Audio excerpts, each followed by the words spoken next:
Can there be a displacement of an object in the absence of any force acting on it. ಪ್ರಶ್ನೆ ಏನಂತ ಹೇಳಿದ್ರೆ, ಒಂದು ವಸ್ತು ಇದೆ, ಅದ್ರ ಮೇಲೆ ನೆಟ್ ಫೋರ್ಸು 0 ಇದೆ, 10 ನ್ಯೂಟನ್, ನಾಟ್ 10 ಅಲ್ಲ 0 ನ್ಯೂಟನ್.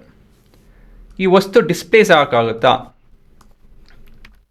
ಅಂತ ಹೇಳಿದ್ರೆ, ಹಿಂದೆ ಮುಂದೆ ಓಡಾಡೋಕ್ಕಾಗುತ್ತಾ ಅಂತ ಹೇಳಿ ಪ್ರಶ್ನೆ. Discuss this question with your friend and teacher. Discuss ಮಾಡಿ ಈ ಉತ್ತರನ ನೀವು ನೋಡ್ಬೋದು. ಡಿಸ್ಕಸ್ ಮಾಡ್ದಿರಾನೆ, ಇಲ್ಲಾಂದ್ರೆ ನಿಮ್ಮೊಂದು ಒಪಿನಿಯನು ಇಲ್ಲ ಅಂತ ಹೇಳಿ ಒಂದು ಉತ್ತರ ನಿಮ್ಮ ಮನಸ್ಸಲ್ಲಿ ಇಲ್ದಿರಾನೆ ಈ ವಿಡಿಯೋ ನೋಡೋದಕ್ಕೆ ಹೋಗಬೇಡಿ. ಆ್ಯಕ್ಚುಲಿ ಪ್ರತಿಯೊಂದು ಪ್ರಶ್ನೆ ಇದೇ ರೀತಿಯಲ್ಲಿ ಮಾಡಬೇಕು, ಸರಿನಾ?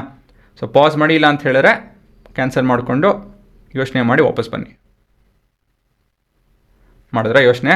ಹಾಂ, ಉತ್ತರ ಏನಂತ ಹೇಳಿದ್ರೆ ಎಸ್, ಡಿಸ್ಪ್ಲೇಸ್ ಆಗಕ್ಕೆ ಸಾಧ್ಯ. ಅದು ಹೇಗದು? ಹೇಗಂತ ಹೇಳಿದ್ರೆ ಲಾ ಆಫ್ ಇನರ್ಷಿಯಾ ಇದನ್ನು ಎಕ್ಸ್ಪ್ಲೇನ್ ಮಾಡುತ್ತೆ.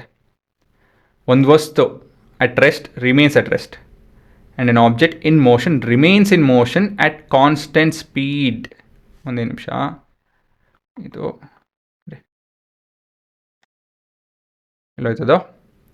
At constant speed in straight line, ಇದು ಮುಖ್ಯ. And in straight line unless acted on by an unbalanced force. ಇದು ಕಾಣ್ತಾ ಇದೆಯಲ್ಲ, ಇದು ಸೆಕೆಂಡ್ ಕೇಸು. ಅದೇ ಪ್ರಶ್ನೆ. ಆಲ್ರೆಡಿ ಇದಕ್ಕೊಂದು ಸ್ವಲ್ಪ ವೆಲಾಸಿಟಿ ಇದೆ, ಸ್ವಲ್ಪ ಹೊತ್ತಾದಮೇಲೆ ಅದೇ ವೆಲಾಸಿಟಿ ಇರುತ್ತೆ. ಏನಕ್ಕಂತ ಹೇಳಿದ್ರೆ ನೆಟ್ ಫೋರ್ಸ್ ಇಸ್ 0. ಹಾಗಾಗಿ yes, an object can get displaced.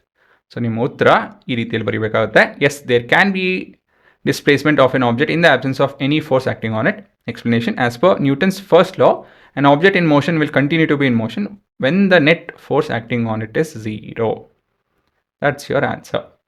Sorry, now.